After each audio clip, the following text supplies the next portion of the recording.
So one thing that someone could often find is that they often feel isolated and alone, and during this time they could be desperate to be around others.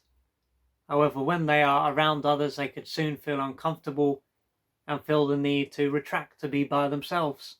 They could find that when they are around others, they rarely reveal who they are.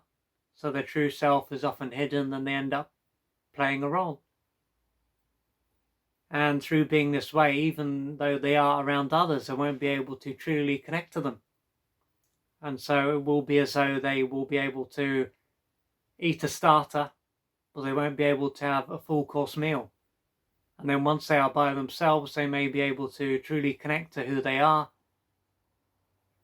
And then before long, they could feel isolated and alone.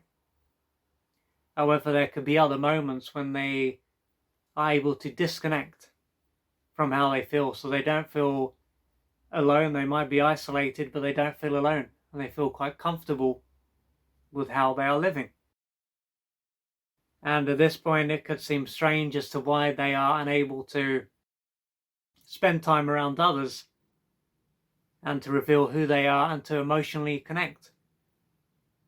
Because they shouldn't have to, there should be no reason for them to disconnect from who they are and to play a role. Because of course, as I've said all the time, they're like this, they won't be able to truly receive.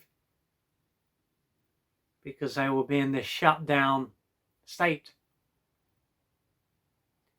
They should be able to feel comfortable enough to reveal who they are. And through being this way, they will be able to receive the nutrients that they need. So instead of just having a starter, they will be able to be around others and to consume a full course meal. And then when they are by themselves, they can also enjoy their own company. And as to why someone would often struggle to be themselves around others and to be connected to their body, so their needs and their feelings, and why they would often prefer to be by themselves, even though this would cause them to feel very lonely, it can be due to what took place during their early years.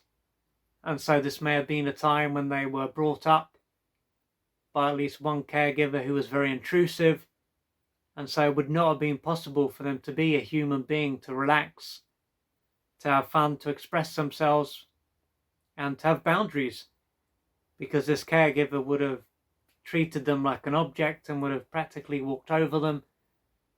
So this caregiver would not have been able to acknowledge that they were an individual who had their own needs and feelings and personal space. And so they would have completely disregarded who they were. And so they may have often just treated them like they were nothing. And so if their caregiver wanted them to do something, it wouldn't have mattered if their child wanted to do something else, or if they didn't want to do something. It wouldn't have mattered if, let's say, they were on the toilet, their parent may have just walked in, and so they would not have had their own personal space. And at this stage of their life, perhaps the only way for them to feel at peace and to not be walked over may have been to isolate themselves.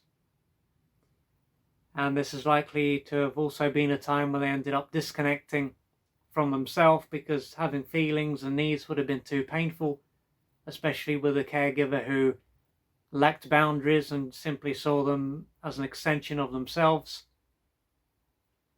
And so how they behave as an adult will be a reflection of what took place very early on, a stage of their life when they couldn't say no, they were not allowed to say no. And it wasn't safe for them to simply be. And so in order for them to realize that they can say no, they can stay connected to their body and to assert themselves, they're likely to have a number of emotional wounds and trauma to deal with and beliefs that need to be questioned, so that they are able to freely express themselves around others, to take life in, to stand their ground, and to realize that they own themselves, they are in control of who they are, and that no one has the right, because they wouldn't have had any rights, or very few when they were younger, for them to realize that they have a right to exist, to say no, to stand their ground, to be happy, to express themselves. because how they were treated very early on by this caregiver, who was most likely very unaware and deeply wounded, and perhaps the same thing also happened to them. It wasn't their fault, and they didn't deserve to be walked over, mistreated, or violated on a regular basis. So if you can relate to this and you can see that you find it hard to maintain who you are around others, and find that you are more comfortable by yourself even though you often feel lonely, then you may need to reach out for external support so that you can gradually change your life.